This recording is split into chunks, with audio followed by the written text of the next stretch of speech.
अन्य पांडव भ्राताओं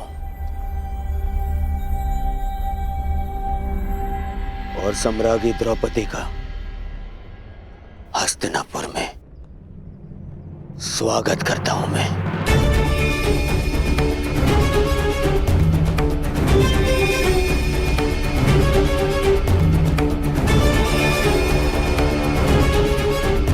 इंद्रप्रस्थ में आपने स्मरणीय आतिथ्य किया। मेरा प्रयास रहेगा कि हस्तिनापुर का आपका ये प्रवास भी आपके लिए स्मरणीय हो।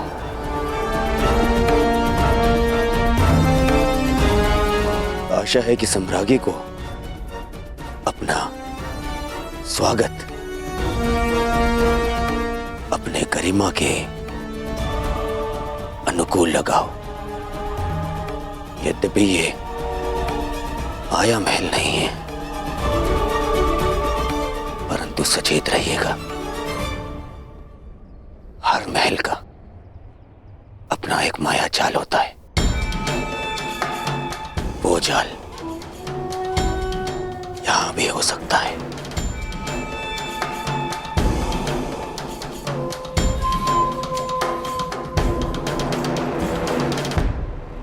सावधान करने के लिए धन्यवाद युवराज।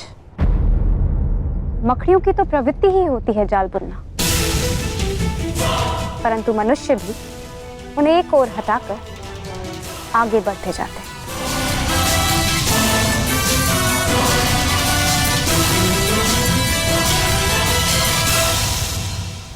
इतना गर्व, इतना अभिमान, देखते हैं इंद्रप्रस्थ जाते समय कितना गर्व और कितना अभिमान लेकर जाएंगे आप।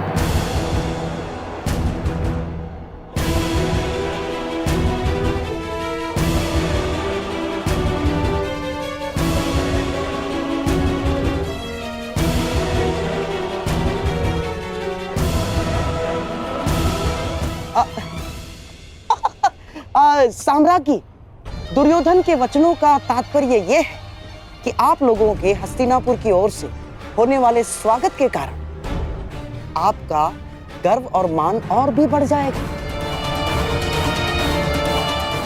आपके स्वागत में ये उत्सव तो कुछ भी नहीं ना। भीतर चलिए, आश्चर्यचकित रह जाएंगे सारे के सारे। आइए आइए।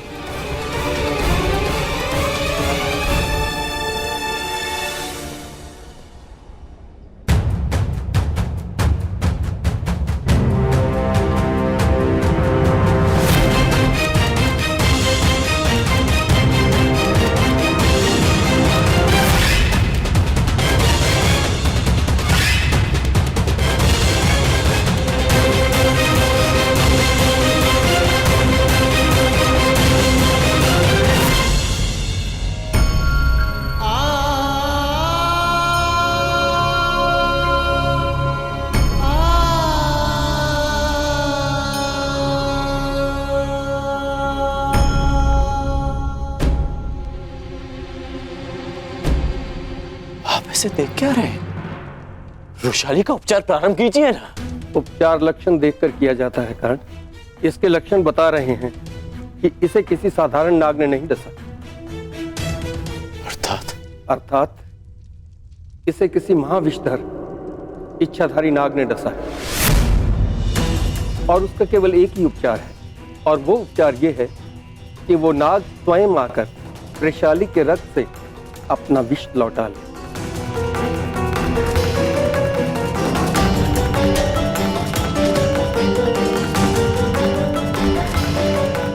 मैं 2 प्रहर तक वृषाली को जीवित रख सकता हूँ। तब तक उस नाग ने आकर अपना विष नहीं लौटाया तो मैं कुछ नहीं कर पाऊंगा। यदि ऐसा है तो आज उस इच्छाधारी नाग को अपनी इच्छा के विरुद्ध वृषाली का विष हरना होगा।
अद्भुत प्रस्तुति है, आनंद आ गया। भीम, आनंद आ रहा है ना? अभी तो बहुत आनंद आना शेष है। अगली प्रस्तुति जो तुम्हारे समक्ष होगी उसे जीवन भर नहीं भूल पाओगे तुम। हाँ?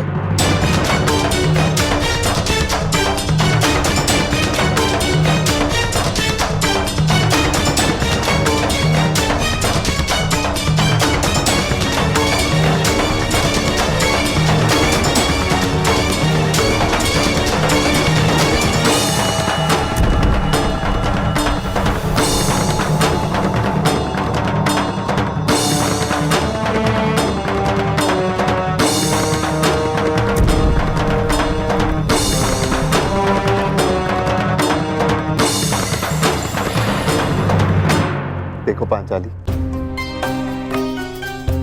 आचार्य द्रोण भी यहां पधारे। सब कुछ कितना आनंददायी और मंगल में प्रतीत हो रहा है। तुम व्यर्थ में चिंतित हो रही हो। हस्तिनापुर हमारा घर है।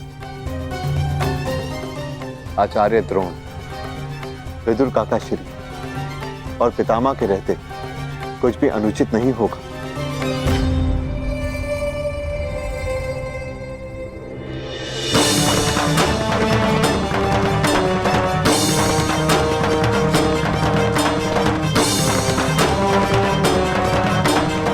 ये क्या है मामा?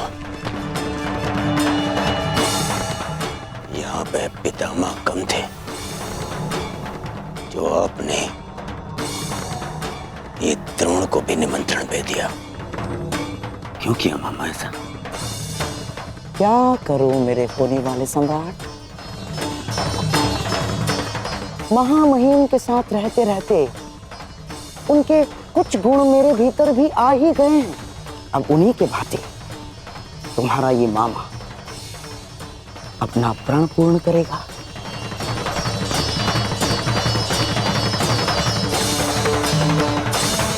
कुलवधु पांचाली का अपमान सारे कुल के समक्ष होगा।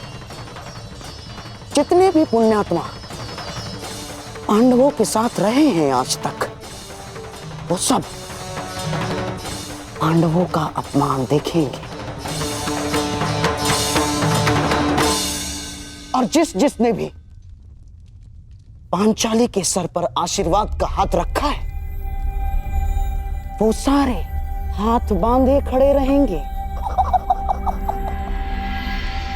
और द्रौपदी का वस्त्रहरण देखेंगे।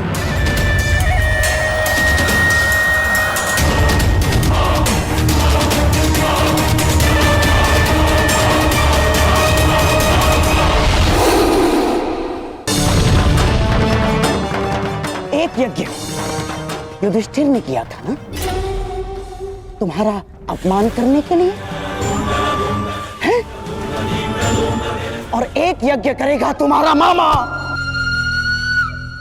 जिसमें हर एक मनुष्य के आत्मसम्मान की आहुति दी जाएगी, जिसने तुम्हारे साथ चाहे अनचाहे बुरा किया। ये द्यूत नहीं है दुर्योधन ना, ये महायज्ञ है तुम्हारे मामा का, जिस यज्ञ को कोई भंग नहीं कर सकता, क्योंकि इसको भंग करने वाला इस पूरी सभा में प्रस्तुत हो ही नहीं सकता।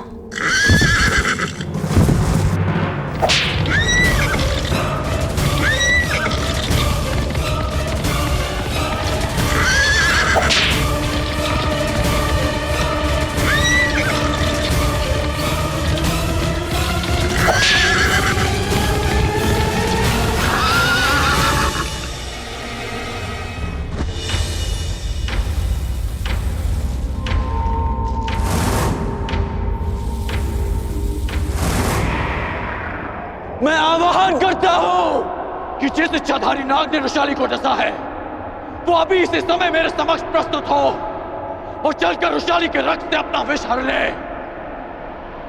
अन्यथा वो अपने नाश का स्वयं उत्तरदायी होगा।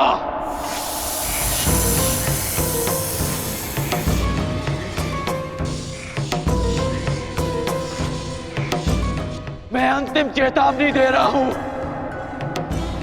अन्यथा स्वयं के साथ साथ वो अपने कुल के नाश का कारण भी स्वयं होगा।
आशा है कि सम्राट को अपने स्वागत में की गई ये प्रस्तुति भाई होगी और विश्वास है कि उन्हें अगली प्रस्तुति और भी श्रेष्ठ लगेगी।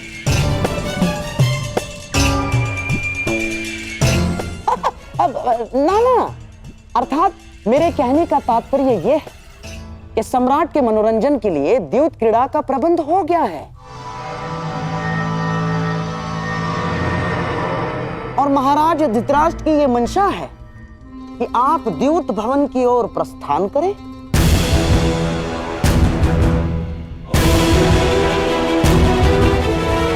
व्यथित ना हो, सब शुभ होगा। आओ।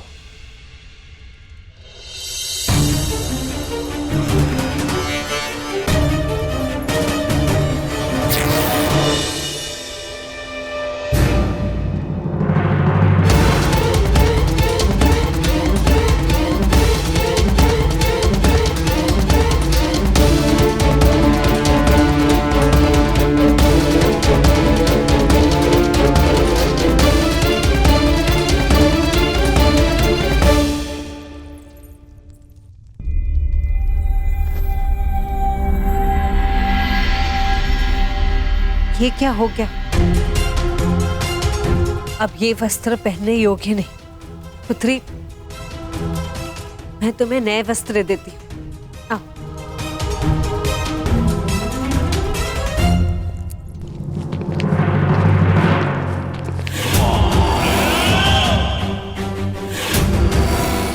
आज जितने चाहे वस्त्र दे दो उसे, सब हार लिए जाएंगे।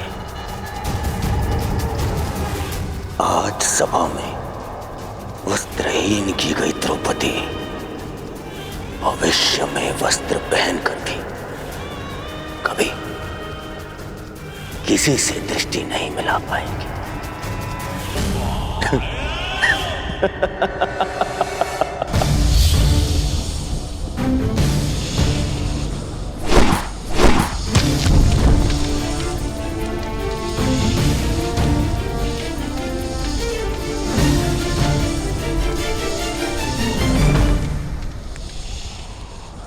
मायावी सर्प, अंतिम अवसर दे रहा हूं।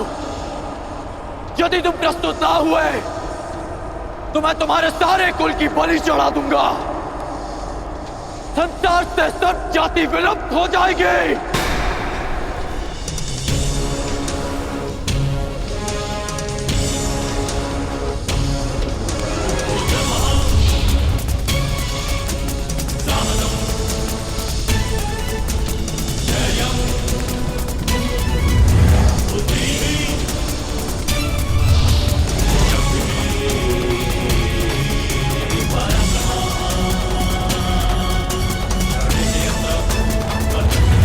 रुको धनुधारी,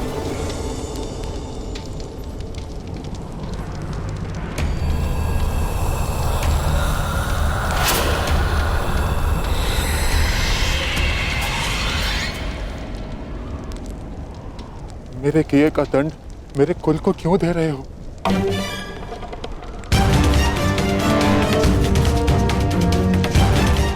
वैशाली को क्यों दंड दिया तुमने?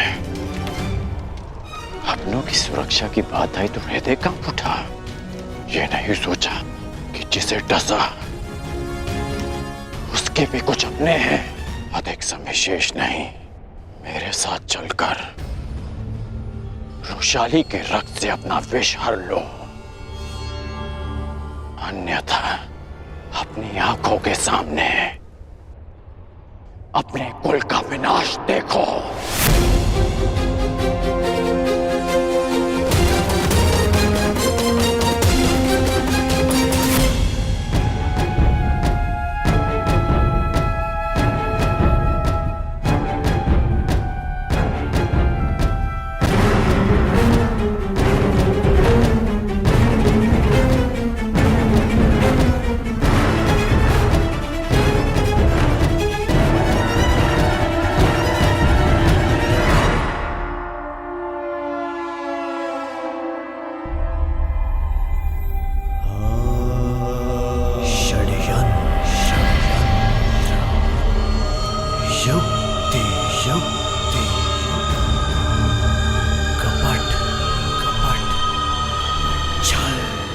सम्राट की जय हो।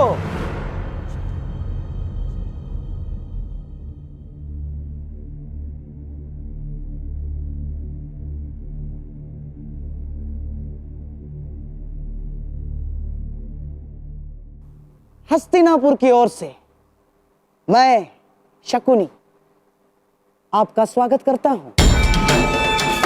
सम्राट ने राजसूय यज्ञ में सारे आर्यव्रत का सत्कार किया। आज हम भाग्यशाली हैं कि इंद्रप्रस्थ के सम्राट युधिष्ठिर का सत्कार कर रहे हैं। हस्तिनापुर साक्षी बनेगा दो भाइयों के बीच खेले गए इस द्यूत का। इस सभा में उपस्थित प्रत्येक व्यक्ति इस भव्य सत्कार को कभी भूल नहीं पाए।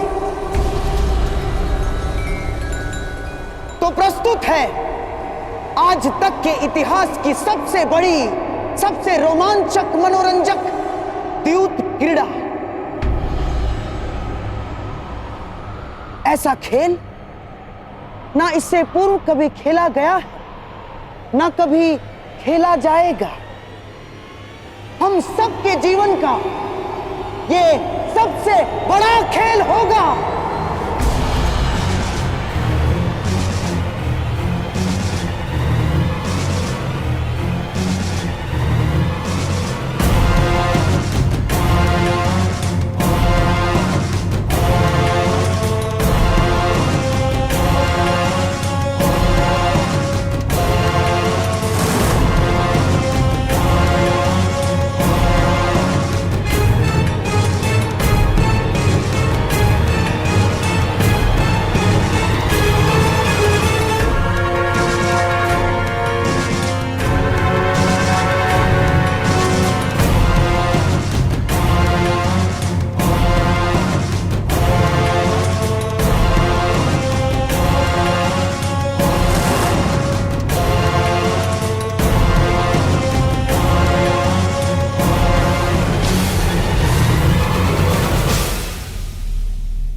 आज तक के इतिहास की सबसे बड़ी द्यूत क्रीड़ा। हम सबके जीवन का ये सबसे बड़ा खेल होगा।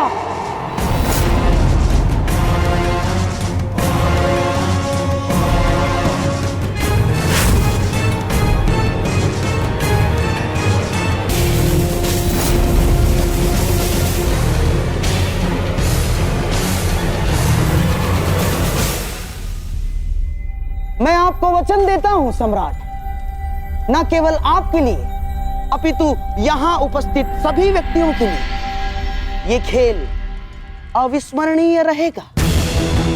आज सारी सभा ये खेल देखेगी और कल सारा संसार इसकी चर्चा करेगा।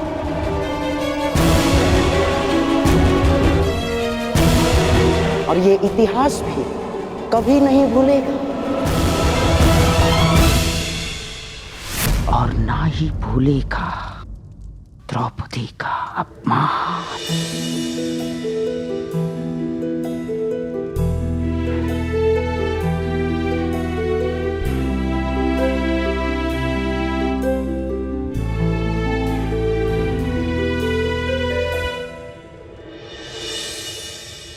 धन्यवाद अंगराज, आपने मेरे कर्मों का दंड मेरे परिवार को ना देकर मुझ पर बहुत बड़ा उपकार किया है। मैं आपको वचन देता हूँ कि युद्ध के दौरान मेरा आह्वान करने पर मैं आपके बाण पर बैठूंगा और जिस शत्रु पर भी आप मेरा संधान करेंगे वो जीवित नहीं रहेगा। अब मुझे आज्ञा दें। रुको अश्वसेन,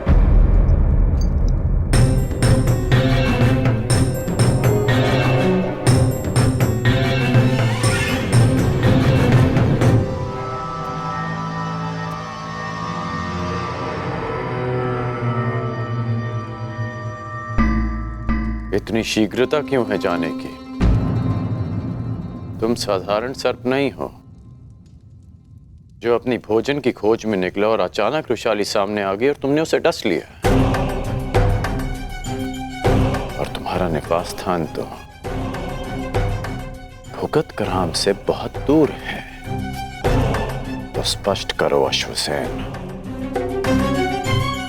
कि तुम यहां क्यों आए थे?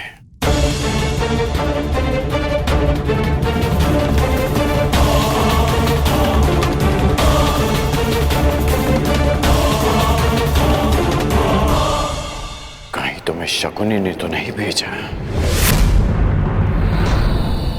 आइए सम्राट, पधारिए, अपना स्थान ग्रहण करके मुझ पर अनुग्रह कीजिए।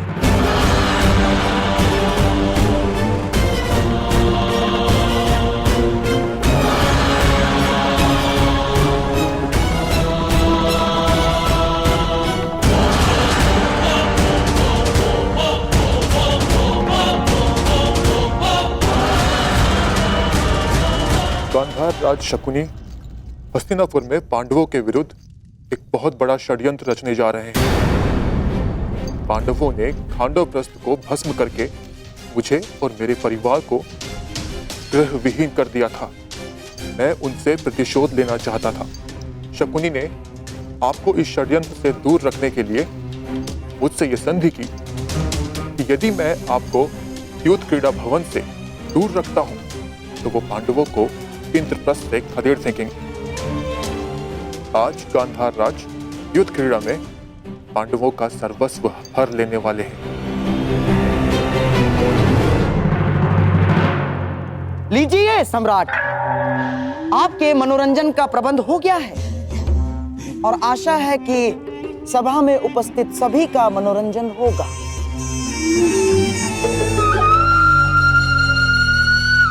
शकुनी, ना तो मुझे युद्ध क्रीड़ा में सम्मिलित होने से रोक पाओगे और ना मैं पांडवों से छल करने में तुम्हें सफल होने दूंगा।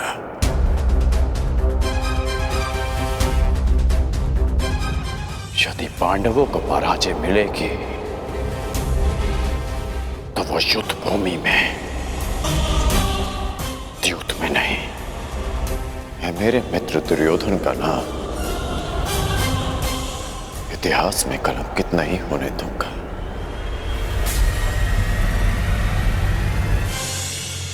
अरे साम्राज्ञी, आप अभी तक द्वार पर ही खड़ी हैं? आइए, आपके बिना तो इस खेल में आनंद ही नहीं आएगा। आइए ना। मेरे कहने का तात्पर्य यह है कि आप भी इस खेल का आनंद उठाइए। भांजो, भीम, नकुल, सहदेव, धनुर्धारी अर्जुन, आओ, पधारिए, पधारिए।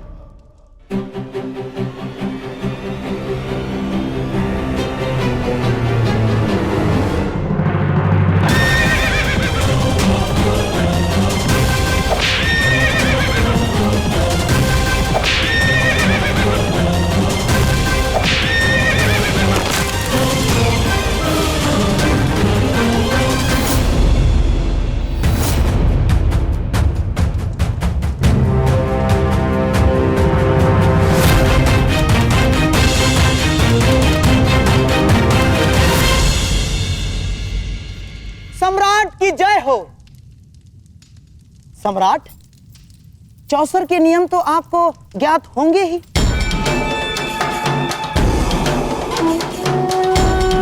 क्योंकि आप तो चौसर के सर्वश्रेष्ठ खिलाड़ी हैं। परंतु हां, यहां उपस्थित सभी माननीय सभासदों में से कुछ चौसर के नियम नहीं जानते होंगे। इसीलिए प्रारंभ से पूर्व मैं एक बार फिर नियम समझा देता हूं।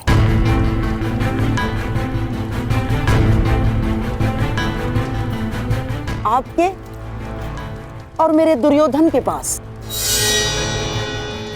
ये 4 मेरू हैं। अपने अपने घरों में आपके पास से जितने अंक फेंकेंगे उतने ही घर आपके ये मेरू आगे बढ़ेंगे। और फिर चौसर के केंद्र का एक चक्र पूर्ण करने के पश्चात ये मेरू चला जाएगा दुर्ग में, जिससे सारे मेरू सबसे पहले इस दुर्ग में जाएंगे। वो होगा इस पारी का विजेता। और हां, यदि मध्य में ही एक प्रतिद्वंद्वी का मेरू दूसरे के मार्ग में आता है तो उस मेरू को ध्वस्त माना जाएगा। आपने खेल के नियम तो भली भांति समझा दिए मामाश्री, परंतु खेल खेलने के लिए पासे कहाँ हैं? अति उत्तम सम्राट, अति उत्तम। अतिथि को निमंत्रण देने से पूर्व भोजन की और युद्ध पर जाने से पूर्व शस्त्रों की व्यवस्था करना बुद्धिमानों का लक्षण है। ये रहे पासे।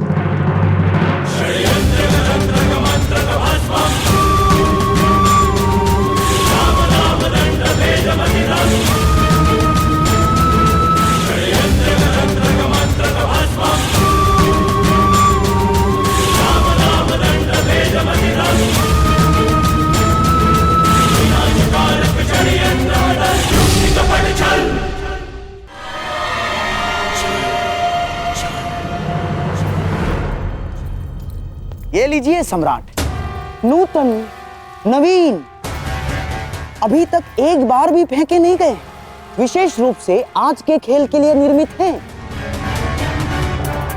अब आप अतिथि हैं और सम्राट भी, इसीलिए आज के खेल का पहला पासा आप फेंकेंगे।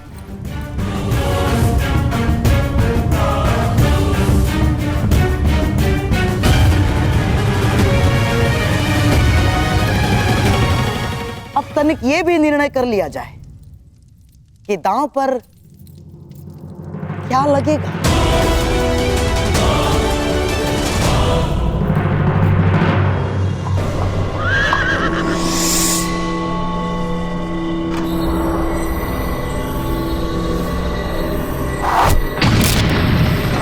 यदि सम्राट की आज्ञा हो तो पहला दाव 1-1 सहस्त्र स्वर्ण मुद्राओं के लिए हो। स्वीकार है।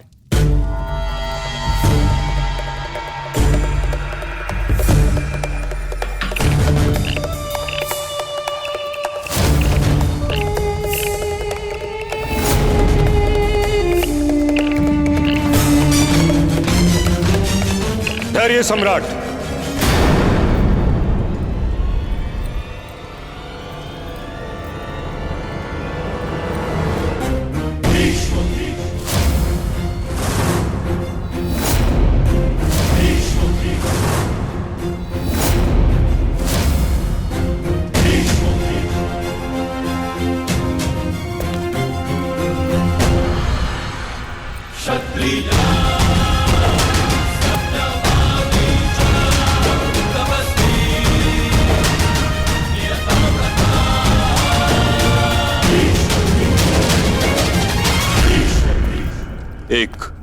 निवेदन करना है।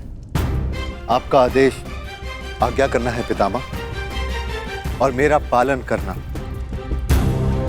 आदेश दीजिए। यदि पौत्र आया होता तो मैं अवश्य आदेश देता, परंतु खेलने सम्राट आए हैं, इसलिए निवेदन है।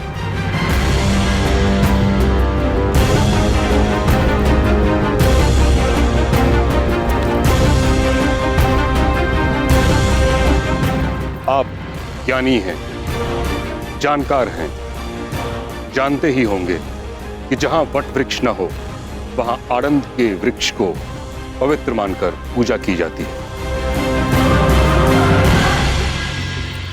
जहां गंगा न हो वहां अंजलि में जल लेकर उसे गंगा मानकर आचमन किया जाता है। उसी प्रकार हाथ में पासे लेने से द्यूत पूर्ण माना जा सकता है। यह प्रतीक यदि धर्म पर लागू हो सकता है तो अधर्म पर भी होना चाहिए।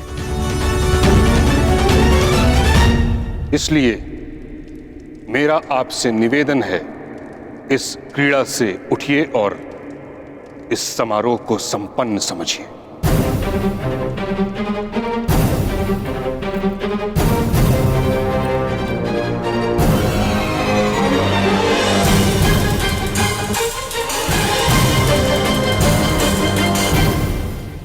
पितामह,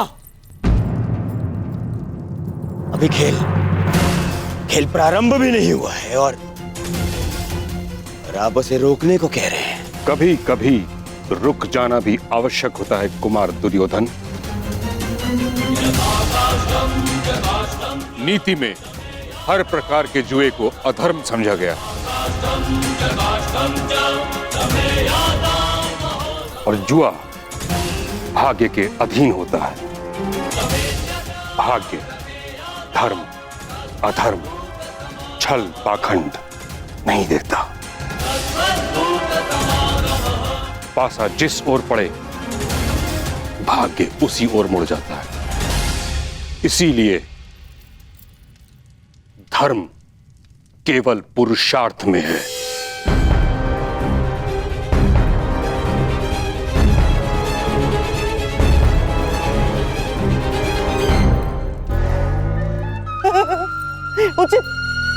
उचित कहां महामहिम, परंतु युद्ध के भांति द्यूत भी पुरुषार्थ माना गया है। जो द्यूत को पुरुषार्थ माने मैं उसे पुरुष ही नहीं मानता गंधार राज।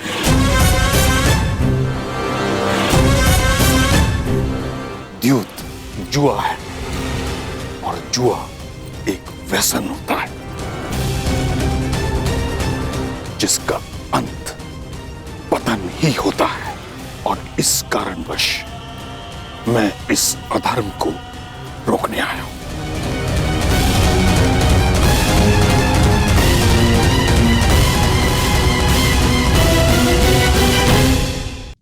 ना, नहीं महामहिम, अब आपसे विवाद कर सकने का ज्ञान मुझ में तो नहीं, परंतु इस सभा में स्वयं सम्राट युधिष्ठिर से बड़ा धर्म का मर्मज्ञ कौन है?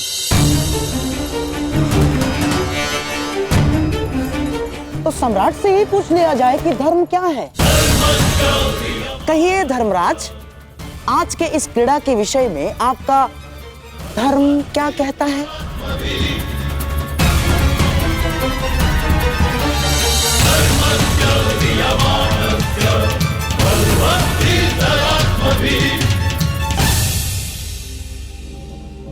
आह्वान किए जाने पर प्रस्तुत होना और चुनौती पाकर उसका उत्तर देना एक क्षत्रिय का धर्म है पितामह। तो क्या इसका अर्थ मैं ये समझूं युधिष्ठिर कि तुम्हारी दृष्टि में भी द्यूत धर्म है? मैं केवल इतना जानता हूं पितामह, जब तक आपकी दृष्टि यहां पर है तब तक यहां पर कोई अधर्म नहीं होगा। अद्भुत, अद्भुत वचन सम्राट, अद्भुत। गंगा पुत्र भीष्म, गुरु द्रोण, महामंत्री महाज्ञानी विदुर के रहते अधर्म हो ही नहीं सकता। गंधार राज, आचार्य द्रोण, मैं और विदुर, हम तीनों के अतिरिक्त अन्य लोग भी राज्यसभा में हैं। महामहिम, मैं आपका संकेत समझ गया। यदि आपको ऐसा लगता है कि यहाँ अधर्म होगा, तो उसे रोकने के नियम क्यों नहीं बना लेते आप? हाँ पितामह, मैं चुनौती स्वीकारने के अपने धर्म का पालन करूंगा। आप वो नियम बताएं जिसे अधर्म को वश में किया जा सके।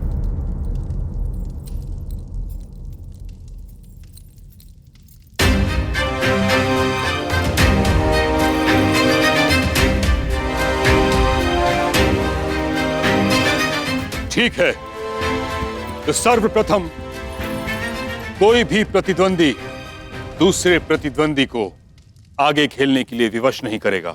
यदि एक खिलाड़ी खेल छोड़ना चाहे तो दूसरे को उससे कोई आपत्ति नहीं होनी चाहिए। परंतु पितामह, बोलो दुर्योधन, तुम केवल अपने पितामह के समक्ष नहीं बल्कि हस्तिनापुर के सिंहासन के संरक्षक और प्रमुख सेनापति के समक्ष हो। समझ गए? स्वीकार है महामहिम। और कोई नियम? कोई भी प्रतिद्वंदी केवल वही वस्तु या संपत्ति दांव पर लगा सकता है जिसका वो स्वयं अधिकारी हो। पितामह, कैसे कड़े नियम हैं? आप खेल खेलने देना चाहते भी हैं या नहीं? मैं तो पहले से ही इस खेल के विरुद्ध था, परंतु तुम अगर नियमों का पालन नहीं करना चाहते तो इस क्रीड़ा को समाप्त समझो।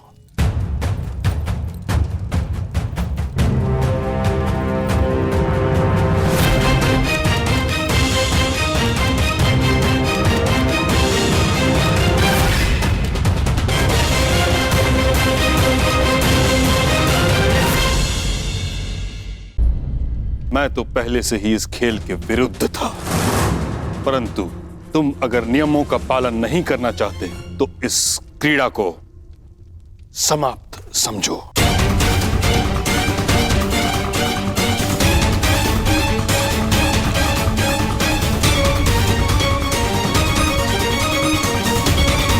युधिष्ठिर सम्राट हैं और आप युवराज हैं कुमार। आप दोनों का पद और संपत्ति समान नहीं है, इसलिए दांव केवल उस पर खेला जाए जिस पर आपका अधिकार हो। सत्य कह रहे हैं महात्मा विदुर, और मैं इनके कथन का समर्थन करता हूं। परंतु दुर्योधन, अरे इतने महान विद्वान प्रकांड पंडित नियम बना रहे हैं तो हमें स्वीकार है। मामा, इन सबको इन्हीं के नियमों में बांधेगा तुम्हारा मामा आज। स्वीकार है। महामहिम, हमें आपके सारे नियम स्वीकार हैं।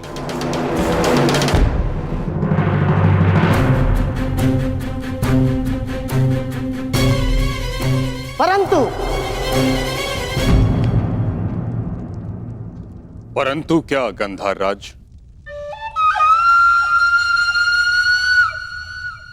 मुझे भी कुछ नियम चाहिए। पहला, द्यूत क्रीड़ा कब रोकी जानी है, इसका निर्णय दोनों खिलाड़ी परस्पर विमर्श से करेंगे और सभा में उपस्थित कोई भी व्यक्ति द्यूत को रोकेगा नहीं।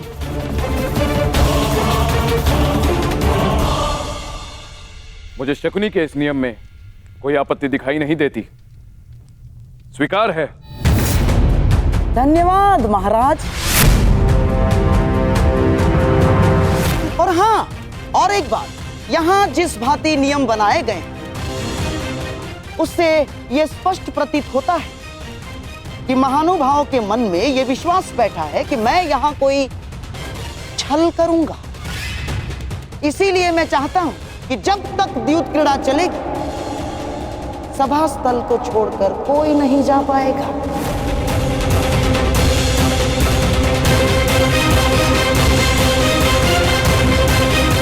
कोई भी नहीं। तो कहिए सम्राट, स्वीकार है आपको? स्वीकार है।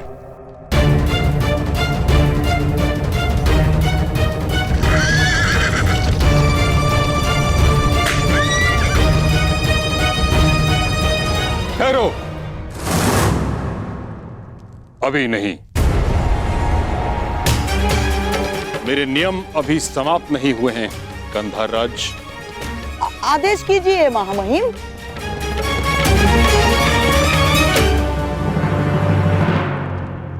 इस सभा में स्त्रियां प्रस्तुत नहीं होंगी।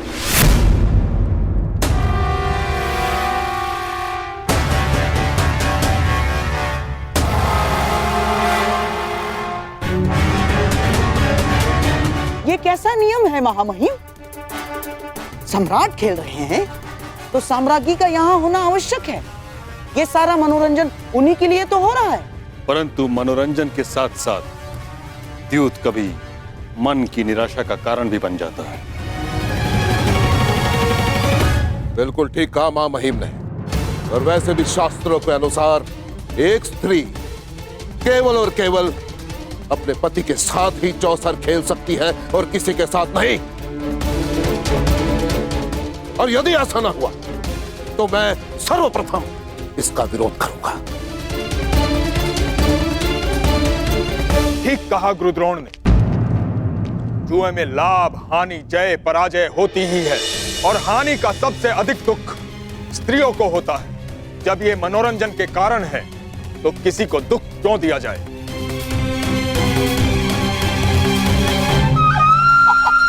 ठीक है महामहिम, अब गंगा पुत्र ने नियम बनाए हैं तो मानने तो होंगे ही। ये भी नियम स्वीकार है।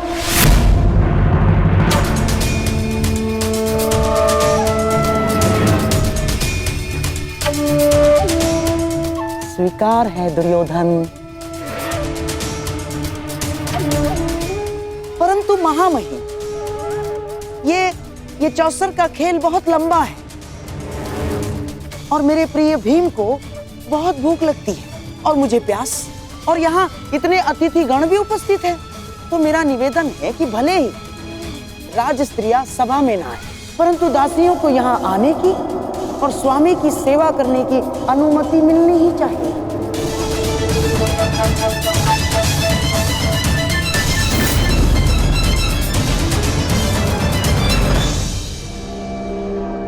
ठीक, दासियों पर यह नियम लागू नहीं होगा।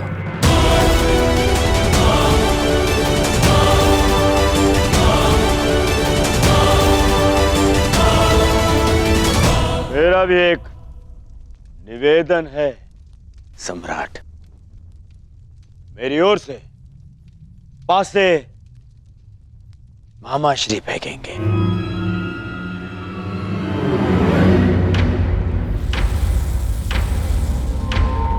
क्यों दुर्योधन, पराजय से भयभीत हो?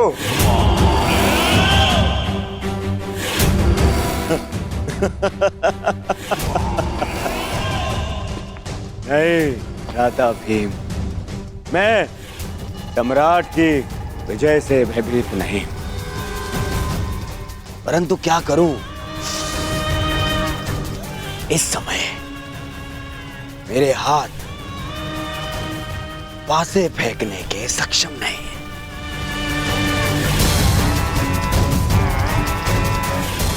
और यदि मैं हार गया तो भ्राता युधिष्ठिर को लगेगा कि मैं उनके सम्मान में हार गया।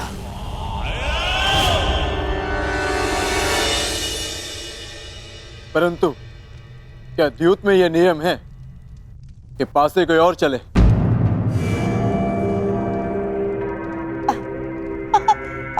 अर्जुन, क्या है, ये नियम नहीं है, ये खिलाड़ी का अधिकार है जो दुर्योधन ने उपयोग किया। जैसे युद्ध में नहीं होता, लड़ते सैनिक हैं, पर विजय पर अधिकार किसकी होती है? राजा की। और फिर दुर्योधन तो केवल निवेदन कर रहा है अर्जुन। अब सम्राट की इच्छा कि वो अपने अनुज दुर्योधन का निवेदन स्वीकार करते हैं या नहीं? स्वीकार है। धन्य हो सम्राट, धन्य हो। सम्राट का मन इंद्रप्रस्थ जैसा ही विशाल है। बैठिए, पधारिए।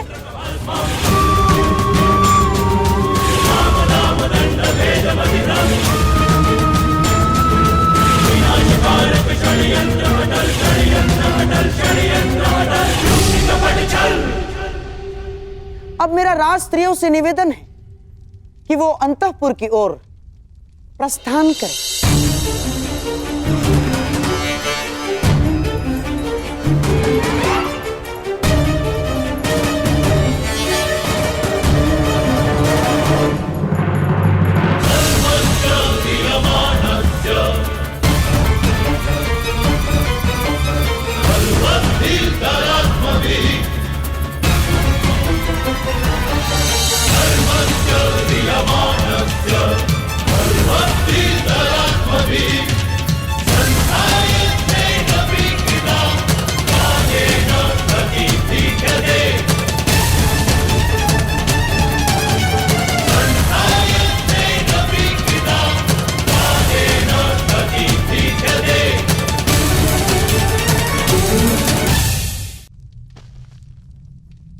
सम्राट, खेल प्रारंभ करें।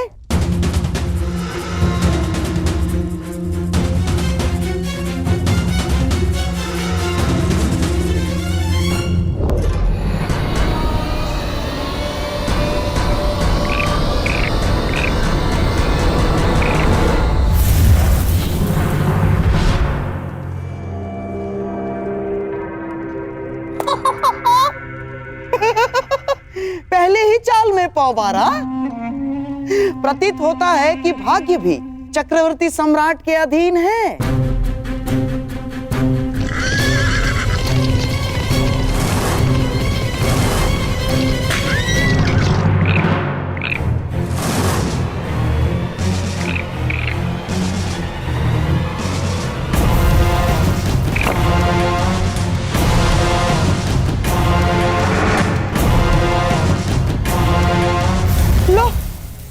भाग्य तो पलट गया।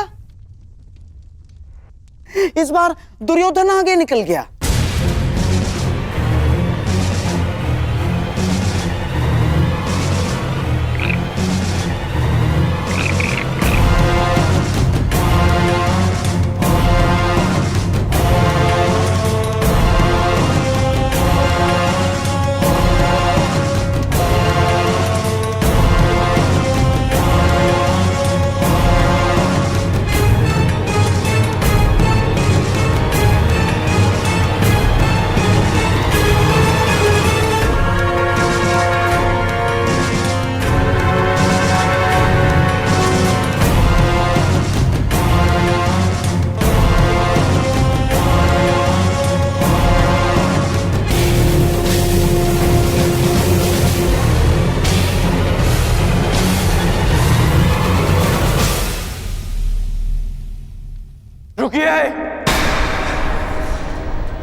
यह द्यूत एक छल है सम्राट युधिष्ठिर।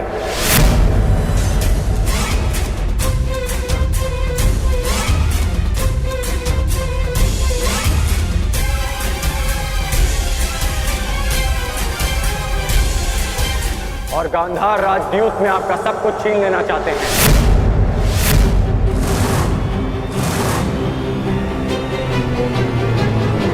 कर्ण, ये क्या कह रहे हो तुम? हाँ महाराज, इस समय चौसर पर आपका पुत्र और मेरा मित्र नहीं, गांधार नरेश शकुनी का भांजा दुर्योधन बैठा है।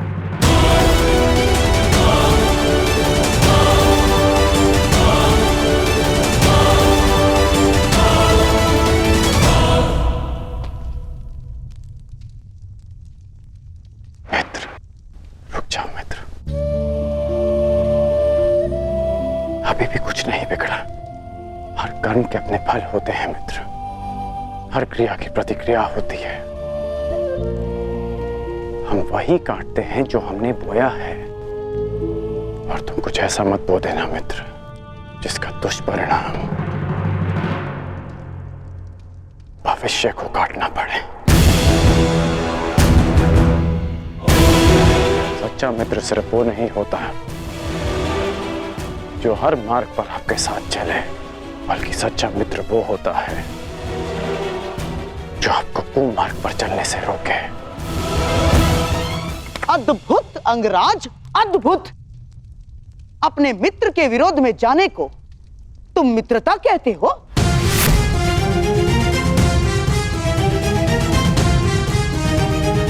मित्रता का वृक्ष विश्वास, प्रेम और समर्पण की भूमि पर लगता है।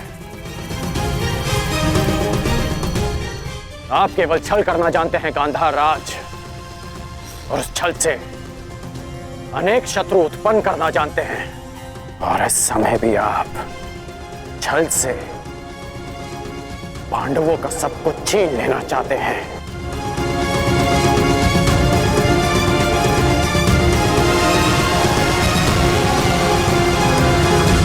छल से पांडवों का सब कुछ छीन लेना चाहते हैं। वाह अंगराज, वाह। अब मैं इसे क्या कहूं? महान मित्रता या फिर सबसे बड़ा मिथ्या आरोप? ध्यान से देखो इस चौसर को अंगराज। सम्राट युधिष्ठिर दुर्योधन से सब कुछ जीतने से केवल एक पग दूर है। तुम्हारा ये परम मित्र दुर्योधन अपना सब कुछ हारने की सीमा पर खड़ा है, और तुम मुझ पर और दुर्योधन पर छल का आरोप लगा रहे हो।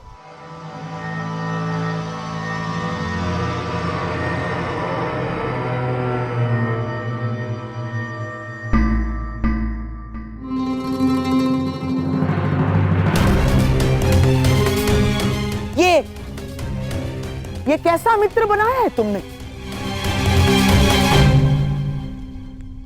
मित्रता ही तो निभा रहे हैं अंगराज।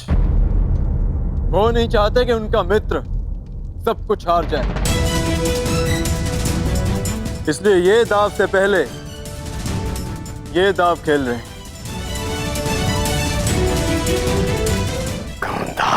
कर्ण, ये क्या कह रहे हो तुम? इस भांति राजसभा में आकर किसी पर लांछन लगाना सही बात नहीं है अंगराज। यहां सबके समक्ष खेल हो रहा है, कोई छल नहीं हुआ है। अब प्रलाप बंद कीजिए और शांति से अपना स्थान ग्रहण कीजिए। यहां मुझ पर सबसे बड़ा उत्तरदायित्व है, मेरे दुर्योधन को इस हार से बचाना। चाहिए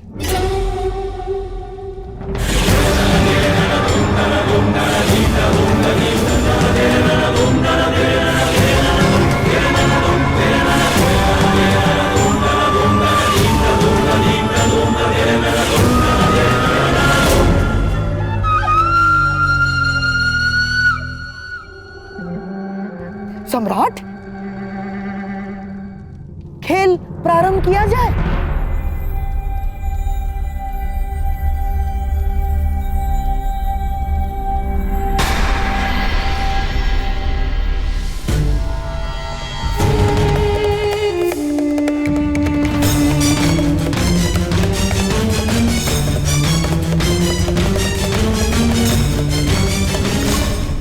बधाई हो जेश, बधाई हो। आप विजयी हुए।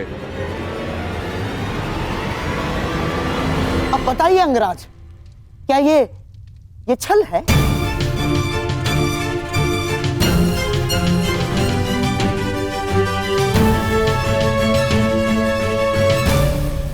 मेरी बात समझो मित्र, मैं जानता हूं कि आगे क्या होने वाला है।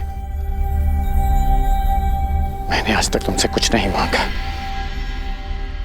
परंतु आज मांग रहा। इस खेल को रोक दो। तुम्हारा प्रतिशोध लिया जाएगा मित्र, मैं लूंगा तुम्हारा प्रतिशोध, परंतु युद्ध भूमि में, युद्ध क्रीड़ा में नहीं। मैं वचन देता हूं मित्र कि संसार की सारी संपत्ति विजयी करके तुम्हारे चरणों में रख दूंगा। बस इस खेल को रोक दो मित्र।